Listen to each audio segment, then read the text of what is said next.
como é que é o processo de abertura de capital. Esse é bem legal.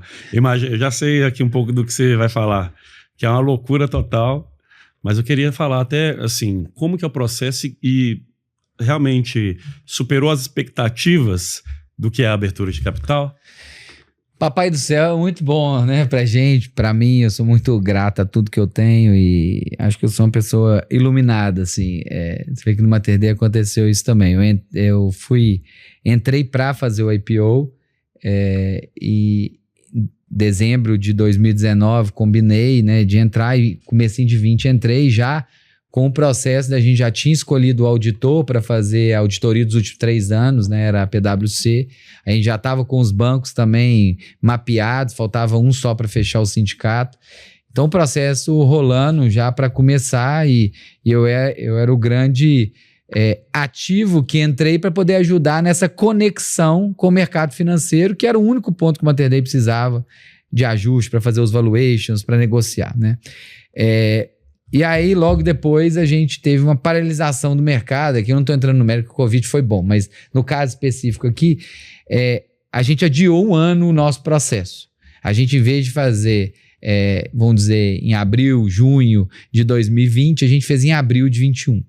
E aí, eu tive a oportunidade de aprender a saúde com as pessoas do Mater Dei, entender o que é, como compõe, da onde vem nossas receitas, quais são nossas fragilidades, da onde vem nossos custos, qual o nível de margem que a gente tem, alavancagem, futuro, o que nos diferencia dos outros, porque assim, o cara que vai comprar a ação de uma empresa e vai abrir o capital, ele é lógico que ele vai atestar os resultados passados, mas não existe IPO sem história futura. É o tal do storytelling, né? Que todo mundo fala. Você tem que saber contar uma história. Por que você está chamando alguém para ser sócio da sua empresa? Primeiro, se você não acredita, se você não tem uma história, se você não tem um sonho, se você não quer buscar algo. Então, a sua capacidade de transmitir isso, né? E foi um sucesso, que a família Salvador, ela é muito engajada, é uma família empreendedora. O Dr. Salvador teve uma maestria de poder estar hoje na 3ª geração, com profissionais competentes, pessoas dedicadas, e que o mercado reconhece como grandes operadores. Então, é um valor ter a família Salvador como controladora. E que história nós vamos contar, né? Para onde a gente vai?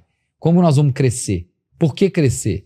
Nós temos uma governança que vai nos suportar para o longo prazo? Vai ser uma família que vai todo mundo invadir a gestão? Não. Então você tem que contar que você teve governança, você tinha conselho, que você tem uma auditoria bem feita, que você tem números, você tem história e que você tem sonhos. E isso a gente conseguiu transmitir para o mercado. Saíram várias empresas de saúde, nós trabalhamos pra caramba, né? Nós tínhamos um time muito dedicado, então a gente virava várias noites. Nós abrimos capital em abril de 21, nós engajamos em dezembro de 20 mesmo, que tivemos a luz verde para seguir. Meu filho terceiro, Arthur, nasceu dia 30 de outubro de 2020. Aí eu falei com minha esposa, agora vai o IPO, eu vou ficar um tempinho meio afastado. Dormia 3, 4 horas da manhã, revisando coisa. 6 horas da manhã, o doutor Henrique já estava perguntando como que estava o processo, então assim, dormi muito pouco. Tivemos assessores espetaculares que ajudaram a gente nesse processo, uma equipe interna muito engajada, conseguimos fazer o primeiro protocolo na frente de muita gente, o que possibilitou da gente estar numa fila, porque depois que você protocola o primeiro, se você cumpre as obrigações de forma rápida, a CVM, ela usa o prazo de todo mundo, a Bolsa, a CVM usa o prazo igual. Se você é eficiente, você sai na frente, você termina na frente. Eu usei uma expressão outro dia numa reunião com um banqueiro, que acho que foi com o Santander. Pessoal, eu gostei dessa expressão também que eu aprendi na época da Andrade. Não existe janela de IPO, existe guilhotina.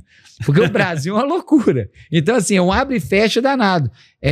Para casar tudo, uma boa empresa, um bom momento de mercado, a sua vontade de estar pronto para fazer, é algo que não é trivial. Tanto que nós estamos com o mercado fechado desde a janela que a gente participou, desde a guilhotina que a gente estava lá. Depois não tivemos alguns follow-ons e algumas coisas que saíram de tecnologia fora do Brasil. Não teve mais nada. Por quê? Porque o mercado, Brasil, tá difícil de vender Brasil, assim. Por tudo que tá acontecendo, juros lá em cima, o cara olha muito a renda fixa, tem vários aspectos aí. Então você tem uma janela para fazer. E ter feito, transformou o Mater Dei numa outra empresa. né, numa empresa muito mais madura, uma empresa que melhorou ainda mais sua governança, uma empresa que tem disciplina de resultado, né? Eu tenho certeza que o processo de IPO, que é meio, né, não é fim, ele é um processo que nos tornou uma empresa mais competitiva, uma empresa melhor, uma empresa com a visão